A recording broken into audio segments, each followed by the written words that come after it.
चौधरी चांदराम अमर रहे, अमर रहे। आज के इस मौके पर बहुत ही यशस्वी मुख्यमंत्री आखिरी छोर तक गरीब से गरीब को कैसे लाभ मिले, सरकार की योजनाओं को कैसे लाभ मिले, ऐसे हमारे हरियाणा के मुख्यमंत्री हमारे बीच में हैं। उनके साथ में हमारे जिला अध्यक्ष रणदीप ढाका जी, भाई मनीष ग्रोवर जी, सूरजमल कलोई जी, उषा अलावत जी, डॉक्टर रीता शर्मा जी, जगबीर सिंह अलावत जी और सभी रमेश भाटिया, सभी ऐसे साथी स्टेज पर, भाई परमानंद जी एडवोकेट साहब, मदान परिवार हमारे बीच में है। सभी ऐसे साथी हमारे उपस्थित हैं जिनके दिल और दिमाग में ये है कि किस तरह से गरीब, दलित, बैकवर्डों की ज्यादा से ज्यादा सेवा की जाए। ऐसे साथी हमारे बीच में हैं। आपने देखा भारतीय जनता पार्टी माननीय प्रधानमंत्री नरेंद्र मोदी जी के नेतृत्व में केंद्र में, हरियाणा में मुख्यमंत्री जी के नेतृत्व में एक ही सोच है, सबका साथ सबका विकास। और यही सोच मैं माननीय चौधरी चांदराम जी के साथ मैं काफी अर्से रहा। और जब 1996 में सांसद था तो बहुत मेरा मिलना जुलना था चौधरी चांदराम जी से। मेरा ख्याल में बसंत विहार में या बसंत कुंज में चांदराम जी रहते थे। हर दूसरे दिन तीसरे दिन हमारा मिलना जुलना रहता था। और बहुत ही जुझारू जो सोच जो है गरीबों के लिए जो सोच थी, वो सोच हमारे माननीय प्रधानमंत्री मुख्यमंत्री जी दोनों की वो सोच है कि गरीब आदमी का कैसे एक मेन धारा के अंदर कैसे जोड़ा जाए, गरीब आदमी को सरकार की कौन कौन सी ऐसी योजनाएं दी जाए कि जिससे गरीब आदमी का ज्यादा से ज्यादा लाभ मिले। ऐसी ही सोच चौधरी चांदराम की थी और यही सोच हमारे मुख्यमंत्री मनोहर लाल जी की और यही सोच हमारे प्रधानमंत्री मोदी जी की सोच है। तो इन चीजों को देखते हुए आपने देखा कि कितनी सारी योजनाएं केंद्र सरकार, हरियाणा सरकार ने दी है और वो सारी की सारी योजनाएं दलितों के लिए, बैकवर्ड भाइयों के लिए, नौजवान, कर्मचारी, व्यापारी, हर तबके के लिए उन योजनाएं हैं। उन योजनाओं के बारे में हमारी महिलाओं के लिए अब की बार आपने बजट भी देखा होगा, हमारी माताएं बहनें महिलाओं के लिए बजट में बहुत सारे प्रावधान हैं अगर हम उसको गहराई से देखें। इसी सोच के साथ आपने देखा चौधरी चांदराम 7 बार एमएलए रहे, 3 बार सांसद रहे, 2 बार लोकसभा, 1 बार राज्यसभा, केंद्र में मंत्री रहे, हरियाणा में मंत्री रहे, 1967 में उप मुख्यमंत्री रहे।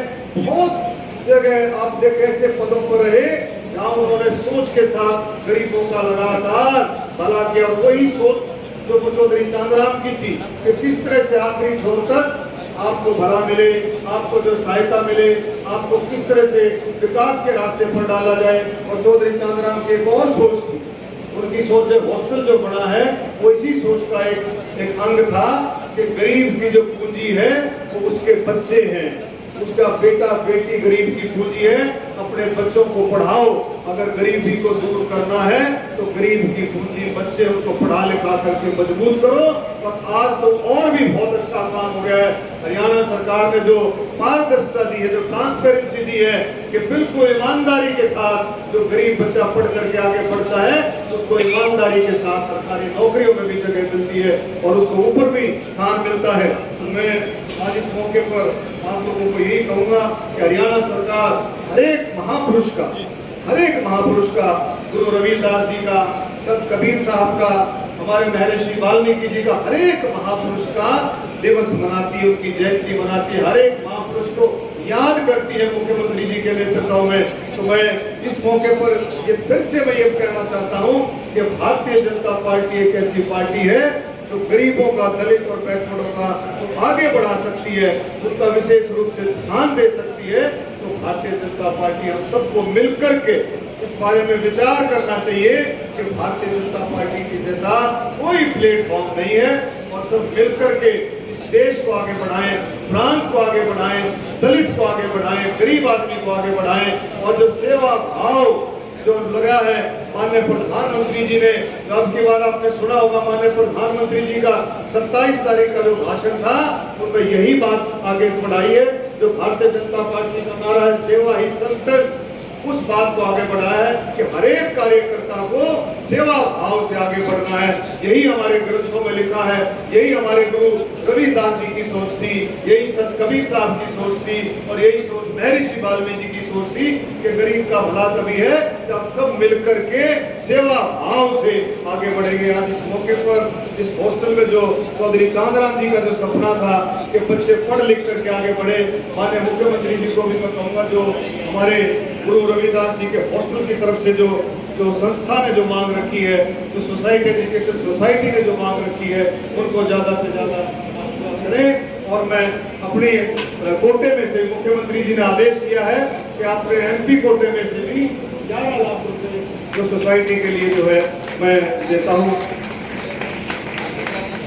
इन्हीं शब्दों के साथ मैं तहे दिल से धन्यवाद करता हूँ और आप जुड़ करके सब मिल करके जो हमारे महिलाएं हैं, माताएं, बहनें हैं, बुजुर्ग हैं, सब मिल करके इस सेवा भाव को और ज्यादा आगे बढ़ाएं। चौधरी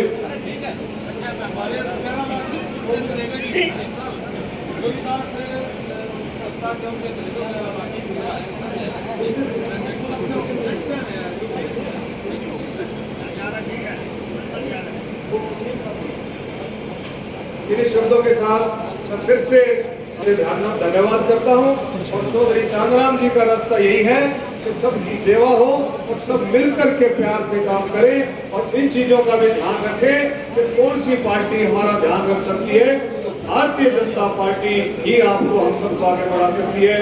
धन्यवाद। जय हिंद। बोलो भारत माता की। चौधरी चांदराम अमर रहे, अमर रहे। एक और मैं बात मुख्यमंत्री जी को बताऊं।